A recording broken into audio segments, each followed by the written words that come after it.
भ्रष्टाचार समाप्त करने की बात तो सभी लोग करते हैं, लेकिन भ्रष्टाचार भाषण देकर समाप्त नहीं हो सकता। भ्रष्टाचार पर यह अंकुश लगाना है तो व्यवस्था में परिवर्तन लाना होगा, सिस्टम में परिवर्तन लाकर ही भ्रष्टाचार पर अंकुश लगाया जा सकता है। व्यवस्था में परिवर्तन करने के लिए नेता की नीयत साफ चाहिए, ईमानदारी होनी चाहिए, वही व्यवस्था में परिवर्तन ला सकता है।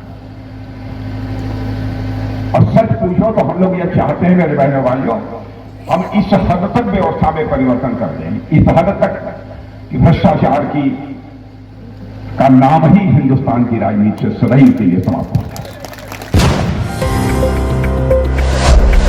रक्षा मंत्री राजनाथ सिंह ने केसरिया विधानसभा में विशाल जनसभा को संबोधित किया। नमस्कार, चुनावी स्पेशल रिपोर्ट के साथ हाजिर हूं मैं पूजा और आप सब देख रहे हैं सत्याग्रह न्यूज 24। खबर पूर्वी चंपारण मोतिहारी के केसरिया विधानसभा से है, जहां चुनावी जनसभा को संबोधित करते हुए रक्षा मंत्री राजनाथ सिंह ने कहा कि उत्तर प्रदेश में डिफेंस कॉरिडोर बनाने की घोषणा हुई है, इस पर काम भी चल रहा है। ठीक वैसे ही बिहार में भी डिफेंस कॉरिडोर बनाया जाएगा, यहाँ भी टैंक, तोप, गोले, मिसाइल भी बनाई जाएगी। सेमीकंडक्टर भी अब बिहार में बनेगा। उन्होंने कहा कि 2014 में धन दौलत एवं अर्थव्यवस्था के आकार के मामले में भारत विश्व में 11वें स्थान पर था। आज भारत इस मामले में चौथे स्थान पर है। वित्तीय संस्थाओं का दावा है कि यदि इसी तरह भारत तेजी से बढ़े तो आने वाले 1.5-2 साल में भारत विश्व का तीसरा सबसे बड़ा अर्थव्यवस्था वाला देश होगा। आगे रक्षा मंत्री ने चुनावी मंच से देश की उपलब्धियों को बताया, कहा कि इस बार बिहार में फिर से एनडीए की सरकार बनेगी। उन्होंने केसरिया विधानसभा क्षेत्र से एनडीए प्रत्याशी शालिनी मिश्रा के पक्ष में वोट डालने की अपील की।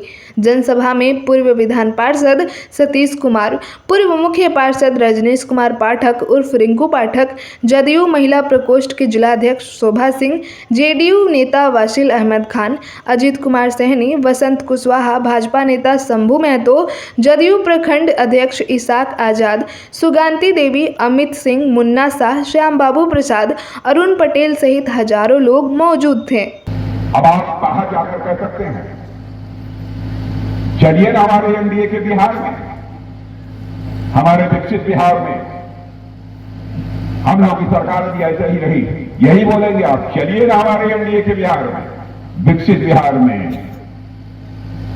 लेकिन यदि आरजेडी की सरकार यदि होगी बहनों भाइयों, तो जानते हो क्या कहेंगे,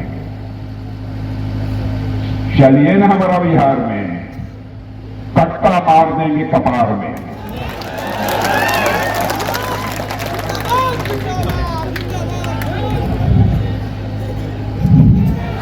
यह उनकी सोच में हमारी सोच में मौलिक अंतर है।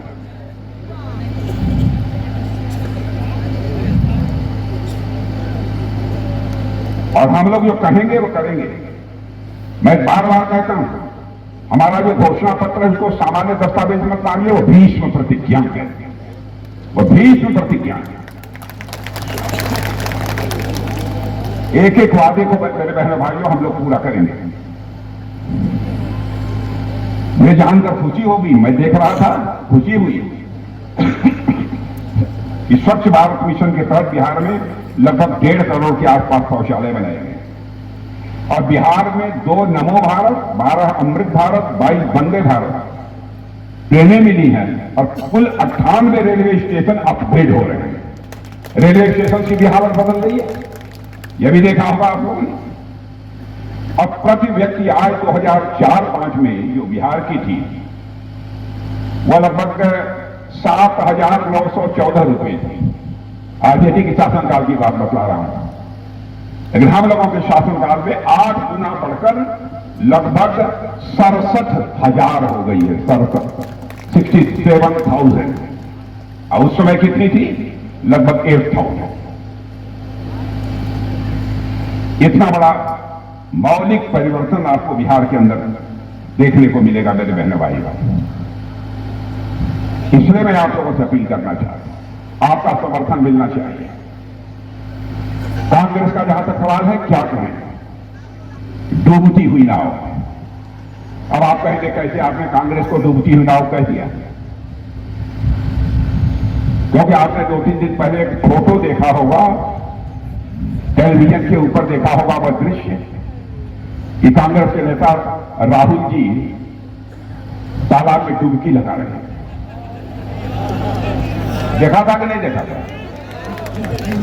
अगर कांग्रेस को डुबोने के बाद डुबकी नहीं लगाएंगे तो अब क्या करेंगे?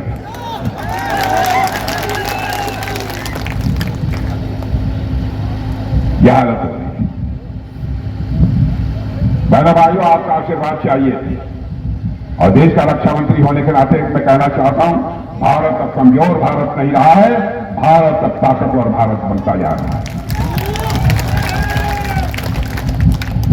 हम किसी को छेड़ेंगे नहीं, लेकिन जो हमको छेड़ेगा हम उसे छोड़ेंगे नहीं।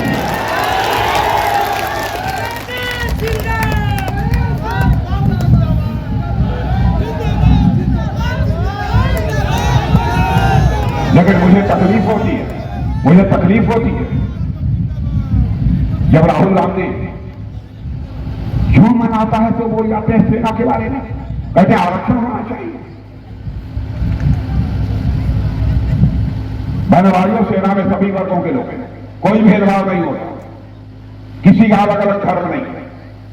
सारे हमारे सेना के बहादुर जवानों का धर्म है तो सैन्य धर्म है, केवल धर्म सैन्य धर्म है। ये देश को अराजकता के हालात में ले जाना चाहते हैं।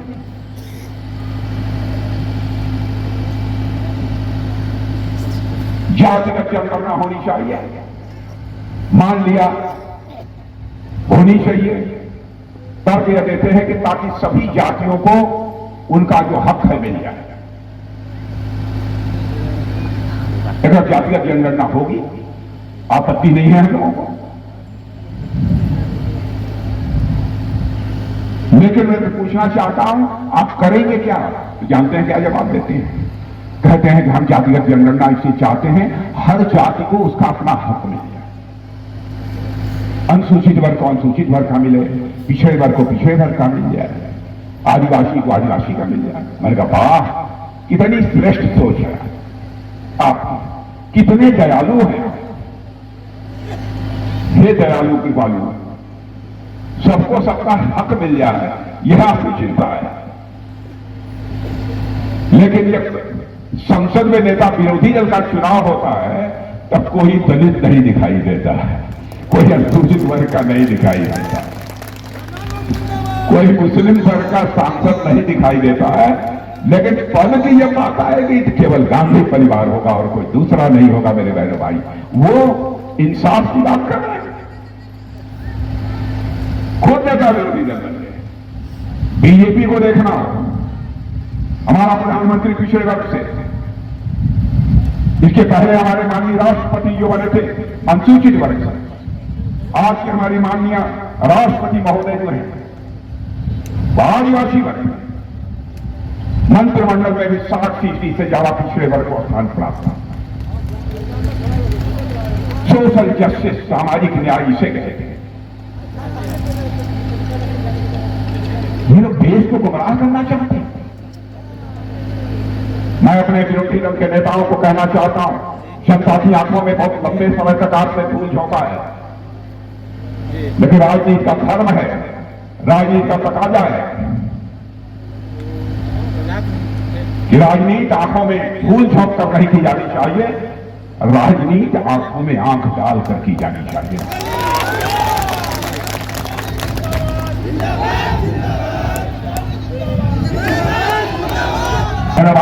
देश आगे बढ़ रहा है, आप सबका आशीर्वाद चाहिए। जहां तक शादी मिश्रा का प्रश्न है, मुझे ज्यादा कुछ नहीं कहना है, आप लोग अच्छी तरह जानते हैं। माता पिता ने नाम भी सोच समझ कर रखा है, शालिनी।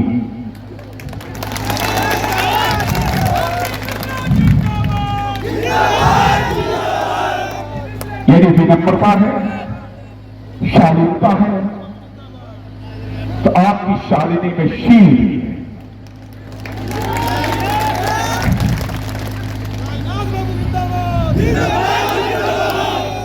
और मैं देख रहा था कि हमारे सामने बहुत संकोच से बोल रही थी, लेकिन यदि विधानसभा में अपनी बात को रखना होगा, तो मैं समझता हूं आपकी समस्याओं को प्रभावी तरीके से तालमेल में पड़ा आवाज दें।